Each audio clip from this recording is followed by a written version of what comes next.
تعلق ان کا حکومتی پارٹی سے ہو یا حزب مخالف کی جماعتوں سے، موجودہ قومی اسمبلی کے تمام اراکین کام کے نہ کاج کے والے محاورے کی عملی مثال نظر آ رہے ہیں۔ اس محاورے کا دوسرا حصہ میں نے جان بوجھ کر نہیں لکھا کیونکہ میرے اور آپ کے ووٹوں کی بدولت منتخب ایوان میں آئے افراد کو میرے اور آپ کے ادا کردہ ٹیکسوں سے فقط اناج ہی فراہم نہیں ہوتا، انہیں اسلام آباد آنے کے لیے جہازوں کے ٹکٹ دیے جاتے ہیں۔ اس شہر میں ان کی رہائش کے لیے پارلیمان ہاؤس سے محض چند قدم کے فاصلے پر حفاظتی دیواروں کے حصار میں جدید اور آرام دہ فلیٹ تعمیر کیے گئے ہیں۔ ان کی تنخواہیں اور مراعات بھی افسرانہ ہیں۔ اسلام آباد میں شاہی مہمانوں کی طرح رکھے اراکین قومی اسمبلی مگر گزشتہ کئی دنوں سے اپنی راحت بھری قیام گاہوں سے نکل کر ایوان میں تشریف لانے کی زحمت ہی گوارا نہیں کر رہے۔ اجلاس وقت پر شروع نہیں ہوتا، اس کے آغاز کے چند ہی منٹ بعد کورم کی نشاندہی ہو جاتی ہے اور یوں اجلاس کو دوسرے دن کے لیے مؤخر کر دیا جاتا ہے۔ بغیر کوئی کام کیے ایوان میں موجود اور وہاں سے غیر حاضر اراکین کی دہاڑی البتہ لگ جاتی ہے۔ ہمارے عوام کی بے پناہ اکثریت کو جبکہ ان کے برعکس 2 وقت کی روٹی کے حصول کے لیے بھی خون پسینہ ایک کرنا پڑتا ہے۔ چوتھے پارلیمانی سال کا آغاز ہوتے ہی عمران حکومت نے اچانک قومی اسمبلی کا اجلاس اس لیے طلب کیا تھا کیونکہ وہ آئندہ انتخابات کی شفافیت کو یقینی بنانے کے لیے اپنے تئیں انقلابی بندوبست مہیا کرنا چاہ رہی تھی۔ غیر ملکوں میں مقیم پاکستانیوں کو گھر بیٹھے انٹرنیٹ کے ذریعے ووٹ دینے کا حق عطا کرنے کے علاوہ اس امر کو بھی یقینی بنایا جائے گا کہ وطن عزیز میں پولنگ اسٹیشنوں میں جا کر بیلٹ پیپر پر ٹھپے لگانے کے بجائے رائے دہندگان اپنے پسندیدہ امیدوار کی حمایت میں الیکٹرانک ووٹنگ مشین پر نصب ہوئے بٹن دبا دیں۔ تحریک انصاف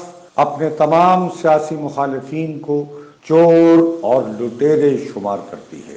وہ انہیں نظام کہنہ کے طفیلی بھی ٹھہراتی ہے جو پاکستان کے عوام کو ڈیجیٹل معجزوں سے محروم رکھنا چاہتے ہیں۔ برطانوی سامراج جب ہمارے خطے پر قابض ہوا تو اس نے بھی یہاں آباد لوگوں کو فرسودہ رسومات کا اسیر قرار دیا تھا۔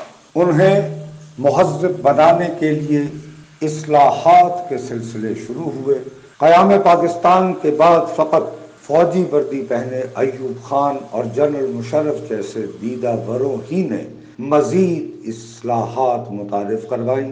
2008 کے انتخابات کے بعد مگر یہ سلسلہ رک گیا۔ عمران حکومت نے اصلاحات کا سلسلہ وہیں سے شروع کیا جہاں سے ٹوٹا تھا۔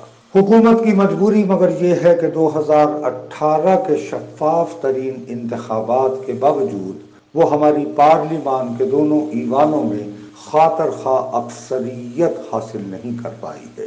قومی اسمبلی سے وہ زور زبردستی ہمیں جدید نظام کی طرف دھکیلنے والے قوانین منظور کروا بھی لے تو اسے سینٹ منظوری دینے میں لیت و لال سے کام لیتا ہے۔ ایوان بالا کے نخروں سے اکتا کر فیصلہ لہٰذا یہ ہوا کہ قومی اسمبلی کا اجلاس بلایا جائے، اس کے ذریعے ایک قرارداد منظور ہو، وہ سفارش کرے کہ آئندہ انتخابات کی شفافیت کو یقینی بنانے کے لیے پارلیمان کا مشترکہ اجلاس ہو، وہاں انتخابی اصلاحات کے نام پر تیار ہوئے قوانین فی الفور منظور کر لیے جائیں۔ قومی اسمبلی کا اجلاس بلا لینے کے بعد مگر چند حکومتی نورتنوں کو خدشہ لاحق ہوا کہ وہ پارلیمان کے مشترکہ اجلاس میں مطلوبہ اکثریت جمع نہیں کر پائیں گے۔ مذکورہ خدشے سے مغلوب ہو کر حزب مخالف کی جماعتوں کو اعتماد میں لینے کا فیصلہ ہوا۔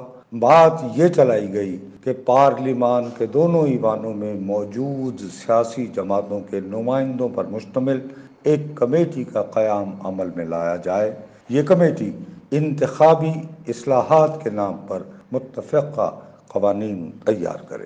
ہمارے اپوزیشن والے ٹی وی شوز میں بیٹھے ہوں تو سینہ پھلا کر بقول ان کے سلیکٹروں کی مسلط کردہ حکومت سے کسی بھی نوع کا تعاون نہ کرنے کی بھڑکیں لگاتے ہیں۔ قومی اسمبلی کے اسپیکر جناب اسد قیصر مگر جب بھی انہیں مشاورت کرنے کے بہانے اپنے چیمبر میں طلب ہونے کا اشارہ کریں تو سر جھکائے حاضر ہو جاتے ہیں۔ اب کی بار بھی ایسے ہی ہوا۔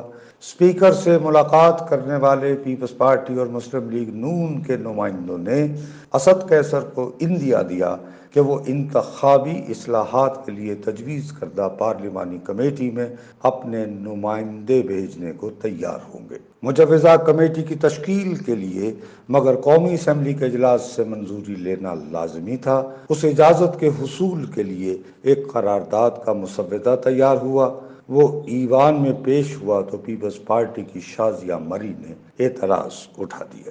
اپوزیشن کو اسپیکر کے دفتر میں جھانسا یہ دیا گیا تھا کہ انتخابی اصلاحات کے لیے جو پارلیمانی کمیٹی تشکیل دی جائے گی اس میں پارلیمان کے دونوں ایوانوں میں موجود ہر سیاسی جماعت کو نمائندگی ملے گی۔ حکومتی وزراء نے مگر جو قرارداد تیار کی وہ مصر تھی کہ ہر جماعت کی نمائندگی اس کے جثے کے مطابق ہوگی۔ یوں بہت ہوشیاری سے تحریک انصاف کے لیے واک اوور کو یقینی بنانے کی کوشش ہوئی۔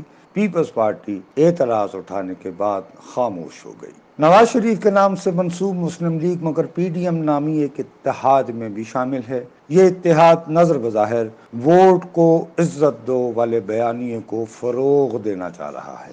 اس ضمن میں ہوئے جلسوں کی رونق بڑھانے کے لیے مولانا فضل الرحمان کی جمعیت العلماء اسلام کے نظریاتی کارکنوں کی بھاری بھرکم تعداد درکار ہوتی ہے۔ اپنے تئیں عمران حکومت کے خلاف 2018 سے تخت یا تختہ والے مارکے کو بے چین مولانا فضل الرحمان قومی اسمبلی کے اسپیکر کے دفتر میں ہوئے مکمکا سے ہکا بکا رہ گئے۔ انتخابی اصلاحات کے لیے پارلیمانی کمیٹی کے قیام کا عمل لہذا مفلوج ہو گیا۔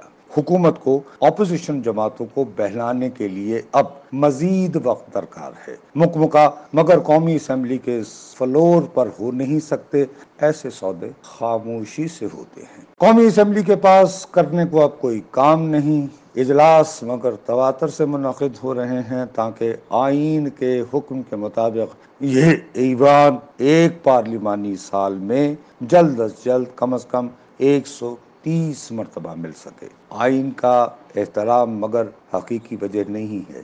بنیادی مقصد اراکین اسمبلی کی کوئی کام کیے بغیر دہاڑیاں لگانا ہے۔ مفت کی دہاڑی لگانے والے اس جرم میں اپوزیشن اراکین برابر کے شریک ہیں۔ ان کی حکومت مخالف بھڑکیں ٹی وی سکرینوں کے لیے ہوئے رنگ بازی کے سوا کچھ نہیں۔ اپوزیشن جماعتوں کو میرے اور آپ جیسے لاوارث پاکستانیوں کی مشقت بھری زندگی کی واقعتاً فکر ہوتی تو اب تک وزیر خزانہ شوکت طرین صاحب ایوان میں تشریف لا چکے ہوتے۔